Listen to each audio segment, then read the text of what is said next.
Yo, what's up? We are now sitting in a Tesla Model S long range. Actually, I think it's just called Tesla Model S, but it's a long range. And it's the Palladium from Marcus Bil. And in this video, I thought, hey, you know what? I'm doing a range test right now, doing 90. I might as well have a little rant, yes. But what should the rant be about today? There was a suggestion for one of my followers in the comment section. How about a rant about Chinese EVs? Yes, I'm up for that. I think it was actually when I ranted about the yoke wheel, yeah. And people, oh yeah, I love your videos, Bjørn, but how about you stop picking on Tesla? Okay, whatever. Okay, I'm gonna start picking on Chinese cars instead, Chinese EVs. How about that? Yeah. So the rant is about why the Chinese cars are so bad. But before I start, by the way, this is more like too much, I mean, not too much educational content. It's more like entertainment. Yeah, so just bring the popcorn and then enjoy the nice black and white view. Actually, there's a little bit of color today. And then, yeah. So what is the problem with the Chinese cars? Well, I have tried so many Chinese cars out there. The MG, NIO, Xpeng, BYD. I tried many different brands and many different models, and I see a trend. I see many similarities between them. So I mean, where do I start? First of all, the Chinese cars, they have this fake V8 engine sound. I'm like, what's up with that? Actually, nowadays I hear more and more BYD Tang on the roads, and then you know other cars they might have some spaceship sound. Okay, that's fine, right? You know, but then a BYD Tang is like a fake V8 sound. Like what the heck, man? Why? And then what was it? Was Xpeng, when you switch mode, there is a sound effects like what the heck? And I don't think you can even change that shit. And then of course Chinese cars in general, they like to ding dong at you. I don't know. Okay, Tesla has also a little bit. Let me show you here. That's this one. But this is like for safety, that you have this chime to make sure that you know that you disengage autopilot, right? But the Chinese cars, they tend to kind of overdo this. It's like some annoying chime. I mean, this stuff here, this doesn't annoy me really. The Tesla thing here, you know? It's kind of gentle. I also put on yo mode, so it's lower, and I don't mind. But some of the Chinese cars will beep at you if you go too close. Like, okay, I'm gonna try to explain. I'll try to demonstrate. If I purposely go too close here, yeah, you see like that. That one is kind of loud and annoying because it's all about safety. Like the German cars, like Mercedes, also has something similar. If there's something that could potentially be dangerous, then you really want to warn the user. But the Chinese cars, they tend to ding and make chimes when there's nothing dangerous going on. And like, what was it again? There was something that took the cake. Xpeng again, sorry, Xpeng's gonna get a lot here. Xpeng has that X-Pilot LCC activated, you know? It was X-Pilot LCC deactivated, some shit, like what? And there was a ding, some sounds that you apparently cannot disengage or disable. So yeah, some of the German cars or even the Tesla or other brands, you can disable some of those sounds, but many of the Chinese cars you can't. And I don't know, man. And not only chimes like that, but also in general, Chinese. I don't know. It's just it seems like it boils down to culture. That in China, you just want shit to be loud. Like, wifey bought some toys from China, and they are just too damn loud. Some of them has a volume switch. Yeah, okay, that's fine. But even in a low setting, it becomes too loud. So wifey had to put tape over the speaker, and then it becomes okay. But then once we're back in Norway, we bought some Norwegian toys, and some of them were made in Denmark and stuff. And you know what? the Norwegian toys, they are not that loud. But also, it's not only the toys that are loud, or the Chinese cars that are loud. If you ever met Chinese people on vacation, you can hear them. They shout to each other. They are like standing next to each other, and they shout. You know, it's like common courtesy not to be too loud. I think, you know, if you don't find that shit in Japan, because Japanese people, they are very I'm trying to find that word. They are very well, actually I don't know the word because I'm not one of them. Yeah.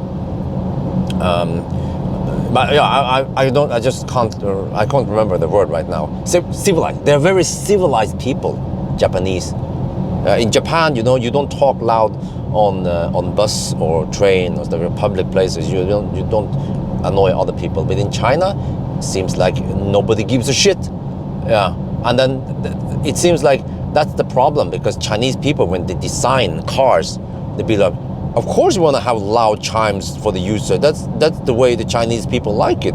Yeah, but that's not the way Europeans like it. Try a German car, you will feel like, oh, you know, try a Mercedes or a BMW, and you'll be like, oh, that's nice. Oh yeah, that's comfy. Yeah, and also, I don't know, when it comes to Chinese cars and auto steer and adaptive cruise control, like the auto steer in general, Chinese cars, they tend to slow down a lot in curves. Like, okay, over here this is not too sharp, but yeah, there's actually, after the bridge there will be a slight curve, and typically if you cruise at 120 kilometers per hour with a Chinese car, they will slow down like a Toyota driver in the curves. Like I've seen, it could be as much as 20-30 kilometers per hour speed decrease in the curves, and many curves aren't even that sharp, you know. And why do I complain? I mean, well, but maybe you should slow down in the curve, Bjørn. Don't hammer too hard. No, but listen, when I drive a Mercedes or a Tesla or a BMW through those same curves, let's say for 1,000 kilometer challenge, those cars don't slow down. What does it mean that the Chinese cars, they have so shitty handling that they have to slow down? No, I think it's like, again, it boils down to culture, because I've seen it. Okay, I haven't been in China before, but I've seen at least Thai people, when they drive in curves, they drive dog slow. They slow down a lot. Like, I like to hammer it and kind of go a little bit fun when I drive alone, of course, just to, you know, go fast around the curves, feel the car. But for the Chinese cars, no. And you cannot turn it off also. That's the problem. You cannot tune it to turn off that stupid curve slow down feature thing. What else is the problem with Chinese cars? Yeah, in Chinese cars, for some reason, in general, they have quite shitty headlights. I guess maybe they don't have curves in China, you know? Yeah, maybe they don't have winter in China. They seem to not have designed the cars to deal with Norwegian winter. Like even Tesla here, by the way. I don't know, man, the wipers, they don't wipe that well. You see, there's stripes of schmutz, Salzschmutzwest on the windscreen. It's weird. We have the flagship Model S, and the wipers work, Model 3 wipers work better. Yeah. But okay, back to the Chinese. We are giving the heat to the Chinese cars today. And also, when it comes to software in the Chinese cars, they aren't that great. Like, when I use them, for example, many of the Chinese cars, they're full of bugs, or also poor implementation of things. Like, user interface messy, there's lots of bugs. Like, what was it again? When I tried the MG, it reported that I used 100% of the energy I used was for HVAC, you know, for AC cooling. That was in Thailand. And then no energy was used for propulsion. I was like, I've been driving, I've not been camping.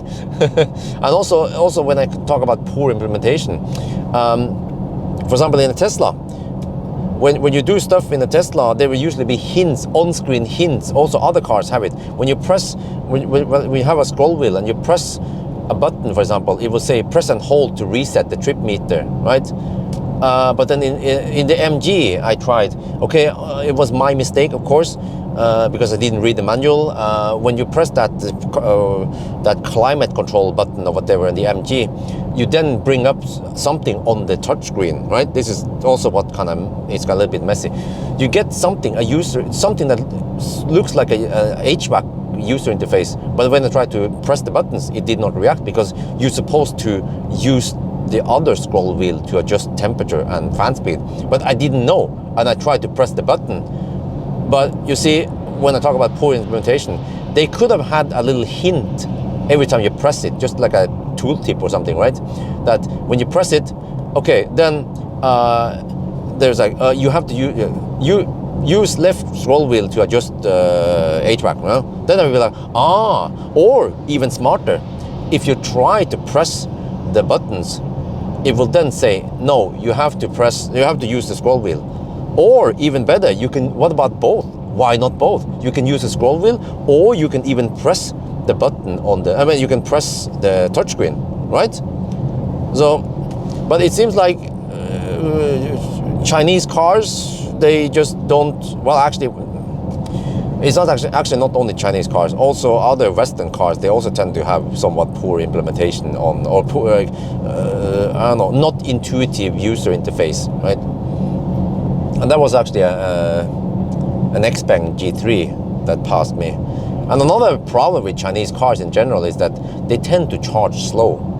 This is kind of a big mystery, because, for example, you know, the Mercedes, I think it was the EQA or EQC, one of the EQ Mercedes. No, I think it was EQV. You know, it uses batteries from China, CATL. And then your Chinese cars, obviously, they also use Chinese batteries. But how come the Chinese cars using Chinese batteries charge slower than Western cars using Chinese batteries? I actually don't know.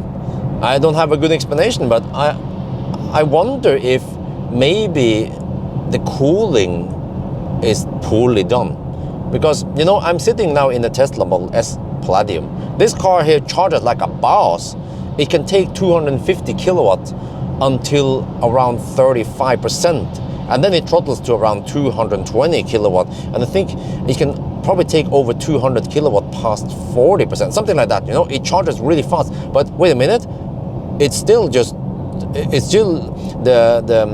cylindrical cells we use here.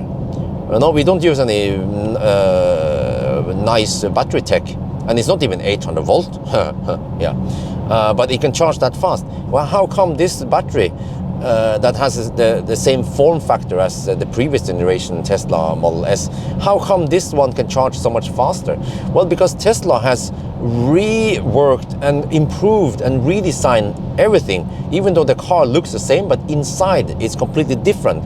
So it has way better design, it has better cooling design, and also the chemistry within the battery has been improved. Or something, I don't remember all the details, but that's why we can actually take 250 kilowatt here, whereas the previous generation, the Raven, can usually peak at, well, actually in America they can go to 200 kilowatt, but in Europe we have roughly 140-ish, 140, 145 kilowatt is roughly the highest.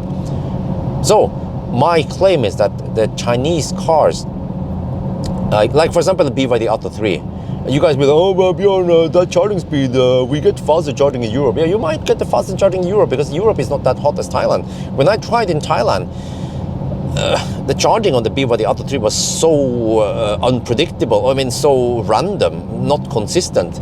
And when you run HVAC, when you run cooling, I mean, when you run AC cooling, you then get less cooling for the battery.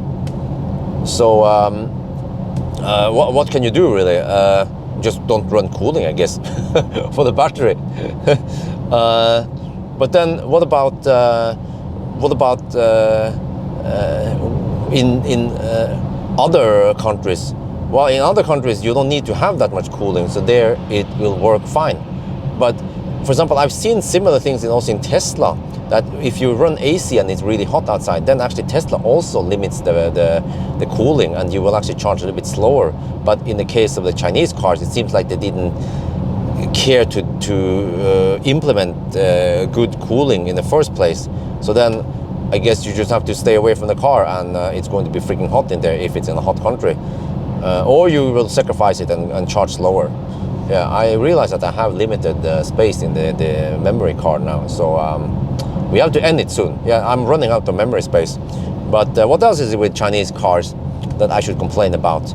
The interior in there. Oh yeah, one other thing, by the way, trip meter.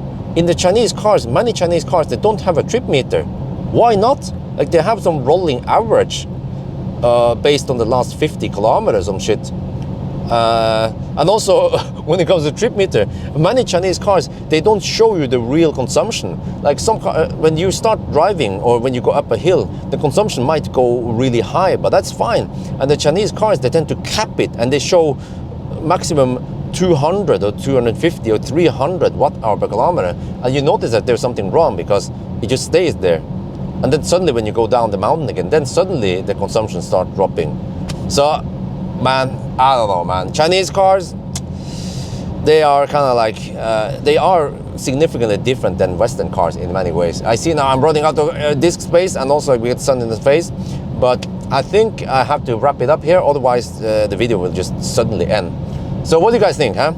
What is it that you don't like with Chinese cars? And by the way, I'm not a hater. There are good things about Chinese cars, but there are also some bad things about Chinese cars, and we're kind of making fun of the bad things about Chinese cars. But Chinese cars, in general, they give you good value for money. You just have to know the limitations and the bad things about them. But anyway, I think that's going to be it for now. I hope you guys enjoyed this video. As always, thank you for watching, and talk to you later.